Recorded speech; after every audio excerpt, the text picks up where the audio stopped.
Another super exciting release, my friends. Timex really insists to offer us even way more value for lesser money. And this time they came up with a spectacular heritage release for only $150. As purpose and influences, the brand wanted to create a true racing chronograph inspired from their heritage models of the 60s, and they did it.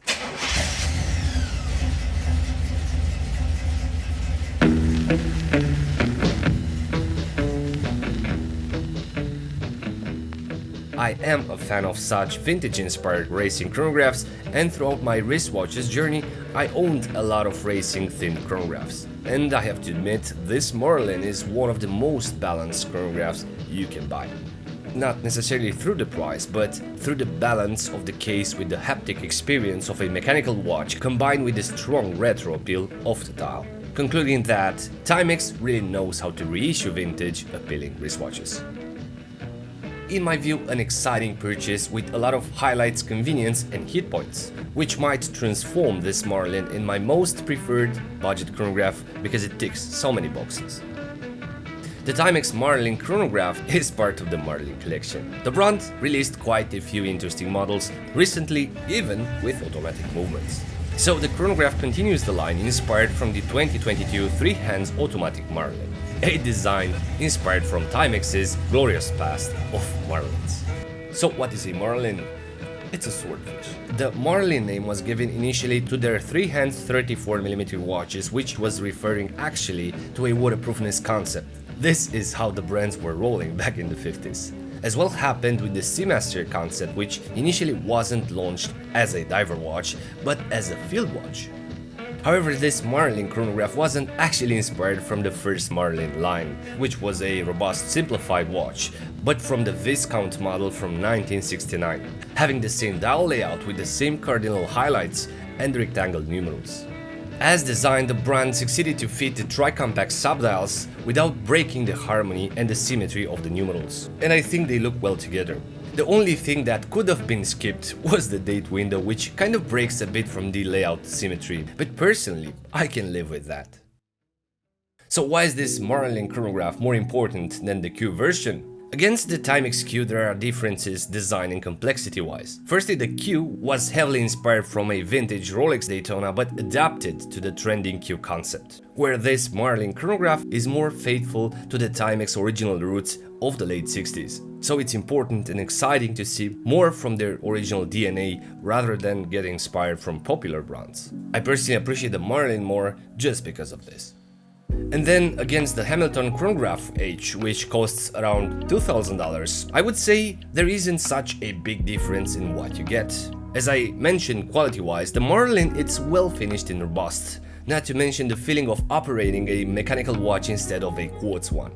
What I love about these updated movements, they tend to replicate more and more the experience of the mechanical ones, where the 1/5 second swipe of the chronograph hand has also the stop function, which works exactly like a Valjoux movement. More than that, the pressing feeling of the buttons is similar to the mechanical ones, which is performed in 2 steps. And in the Marlin's case, it does not provide the feeling of an electrical button, but almost 100% mechanical. Also, for the hour setting, you have to turn the crown quite a few times to make a complete turn of the hour hand on the dial.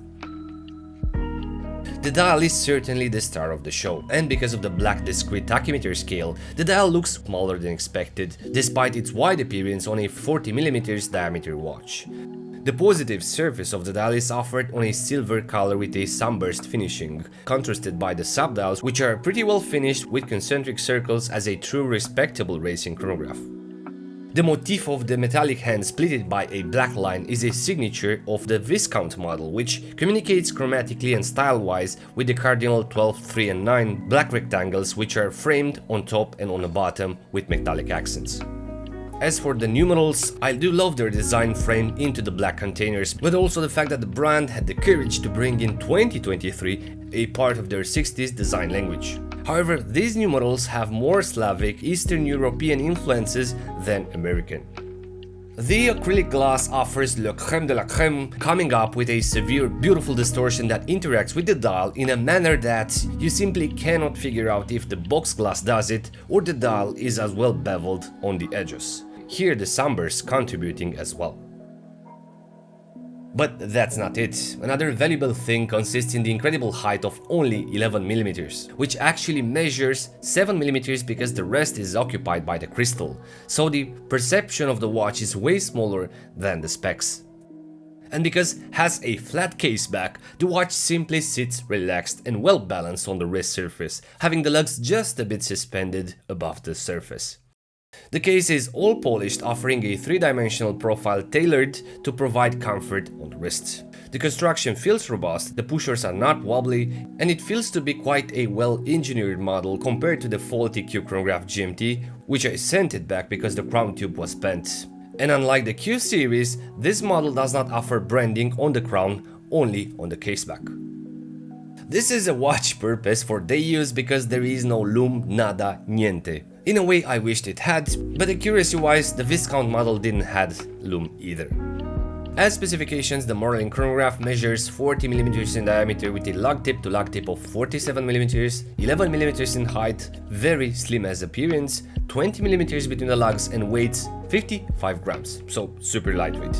We have an acrylic box crystal, depth rating of 50 meters, and inside we might have the quartz chronograph module Epson YM12A, which features 1/5 seconds chronograph timing, a small seconds at 6 o'clock, 24 hours counter at 3 o'clock, and 60 minutes counter at 9 o'clock. I am not sure if this is an upgrade to this movement, but it feels more mechanical than the Q version.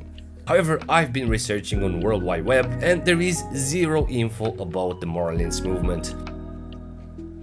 As price, the Marlin Chronograph is offered between $179 and $199, but if you buy it from their store you can get free shipping and a discount, so I bought it for $150. As strap options, the Marlin Chronograph comes on a few versions, a Jubilee version or leather strap, both in Panda, but also in colored dials which are offered exclusively on racing leather. Having 20mm between the lugs, no matter how you get the watch, you can find a decent Milanese or an expandable bracelet for it. So I choose this leather model because it breeds racing, and as feedback the strap is pretty decent. It says it's made in Minnesota, but surely it's not genuine leather. So to keep it short, that was it. Hope you enjoyed this video and I'm really curious to know what do you think about this Marlin Chronograph for $150. Please let me know in the comments below. And as usual, if you're new around, please consider subscribing for future episodes. Thank you very much. Thanks for watching and until next time. Be brave, but stay safe.